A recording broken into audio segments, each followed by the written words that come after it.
सभी गीता प्रेमियों को सादर प्रणाम के साथ जय श्री कृष्ण। अध्याय 2 सांख्य योग, श्लोक क्रमांक 62 एंड 63। ये विवेचन, ये वीडियो अगर आपको पसंद है तो ज़्यादा से ज़्यादा लोगों में शेयर कीजिए और वीडियो को लाइक कीजिए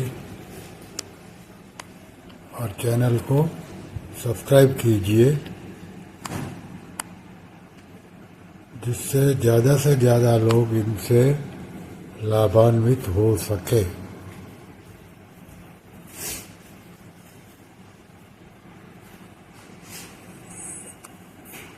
गीता के प्रचार प्रसार में आप अपना योगदान जरूर दीजिए।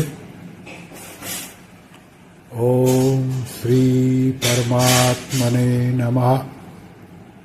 भगवान के परायण होने से तो इंद्रियां वश में होकर रसबुद्धि निवृत्त हो ही जाएगी, पर भगवान के परायण न होने से क्या होता है, इस पर आगे के 2 श्लोक कहते हैं। श्लोक क्रमांक 62 एंड 63। ध्यायतो विषयान् पुंसः संगस्तेषु पजायते, संगात् संजायते कामत्, कामात् क्रोधो विजायते,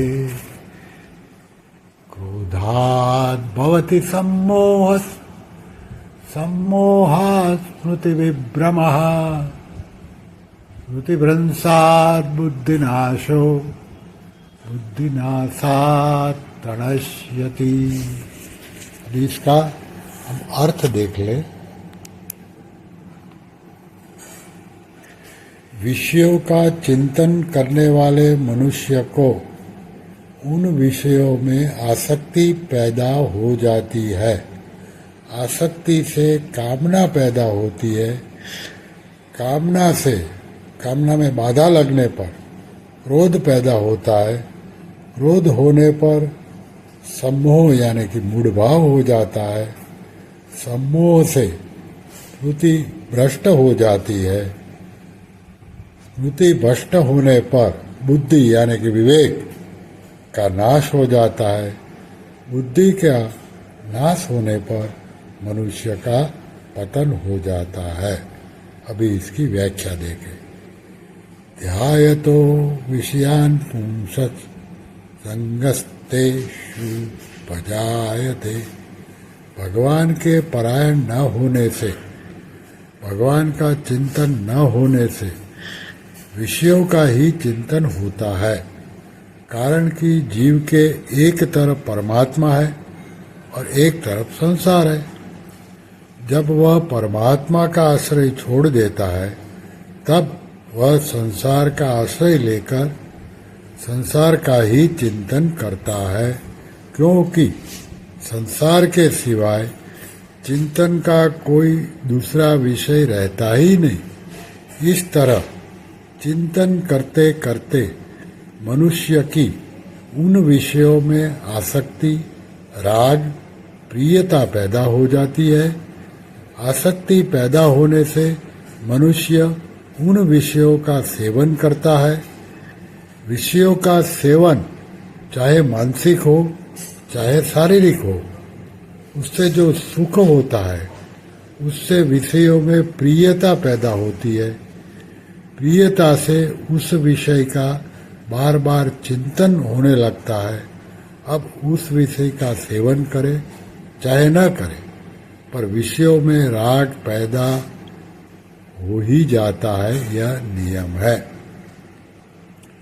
संगात् संजायते कामः। विषय में राग पैदा होने पर उन विषयों का यानी कि भोगों को प्राप्त करने की कामना पैदा हो जाती है कि वे भोग या वस्तुएं मेरे को मिले। कामात् क्रोधो विजायते। कामना के अनुकूल पदार्थों के मिलते रहने से लोभ पैदा हो जाता है और कामना पूर्ति की संभावना हो रही है, पर उसमें कोई बाधा देता है तो उस पर क्रोध आ जाता है। कामना एक ऐसी चीज है जिसमें बाधा पड़ने पर क्रोध पैदा हो ही जाता है। वर्ण, आश्रम, गुण, योग्यता आदि को लेकर अपने में जो अच्छाइयाँ का अभिमान रहता है, उस अभिमान में भी अपने आदर, सम्मान आदि की कामना रहती है। उस कामना में किसी व्यक्ति के द्वारा बाधा पड़ने पर भी क्रोध पैदा हो जाता है। कामना रजोगुणी वृत्ति है, सम्मोह तमोगुणी वृत्ति है और क्रोध रजोगुण तथा तमोगुण के बीच की वृत्ति है। कहीं भी किसी भी बात को लेकर क्रोध आता है तो उसके मूल में कहीं न कहीं राग अवश्य होता है। जैसे नीति न्याय से विरुद्ध काम करने वालों को देखकर क्रोध आता है तो नीति न्याय में राग है। अपमान, तिरस्कार करने वाले पर क्रोध आता है तो मान सत्कार में राग है। निंदा करने वाले पर क्रोध आता है तो प्रशंसा में राग है। दोषारोपण करने पर क्रोध आता है तो निर्दोषता के अभिमान में राग है, आदि आदि। क्रोधात् भवति सम्मोह। क्रोध से सम्मोह होता है, अर्थात मूढ़ता छा जाती है। वास्तव में देखा जाए तो काम, क्रोध, लोभ और ममता, इन चारों से ही सम्मोह होता है। जैसे काम से जो सम्मोह होता है उसमें विवेक शक्ति ढक जाने से मनुष्य काम के वशीभूत होकर न करने लायक कार्य कर बैठता है।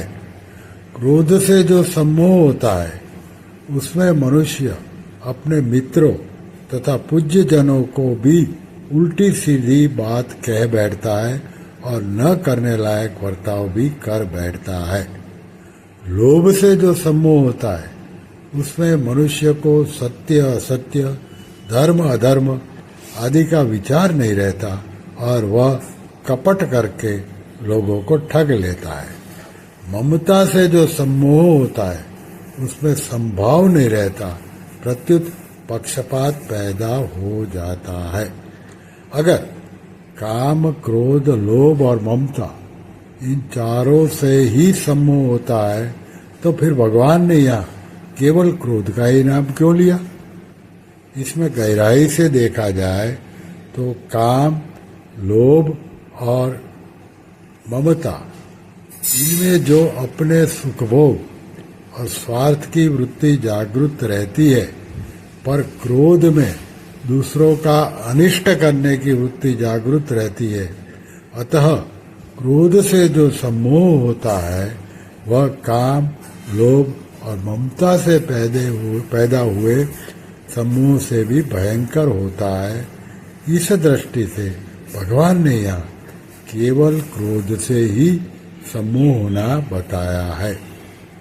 सम्मोहा स्मृति विभ्रमः, मूढ़ता छा जाने से स्मृति नष्ट हो जाती है, अर्थात शास्त्रों से, सद्विचारों से जो निश्चय किया था कि अपने को ऐसा काम करना है, ऐसा साधन करना है, अपना उद्धार करना है, उसकी स्मृति नष्ट हो जाती है, उसको ये याद नहीं रहता।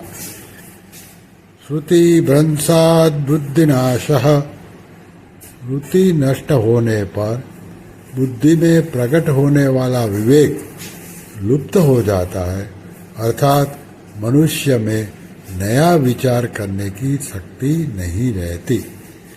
बुद्धिनाशात् प्रणश्यति, विवेक लुप्त हो जाने से मनुष्य अपनी स्थिति से गिर जाता है, अतः इस पतन से बचने के लिए सभी साधनों को भगवान के परायण होने की बड़ी आवश्यकता है। यह विषय का ध्यान करने मात्र से राग, राग से काम, काम से क्रोध, क्रोध से सम्मोह, सम्मोह से स्मृतिनाश, स्मृतिनाश से बुद्धिनाश और बुद्धिनाश से पतन, यह जो क्रम बताया है, इसका विवेचन करने में जो देरी लगती है, पर विवेचन करने पर तो देरी लगती है, पर इन सभी वृत्तियों के पैदा होने से और उससे मनुष्य का पतन होने में देरी नहीं लगती। बिजली के करंट की तरह ये सभी वृत्तियां तत्काल पैदा होकर मनुष्य का पतन करा देती है।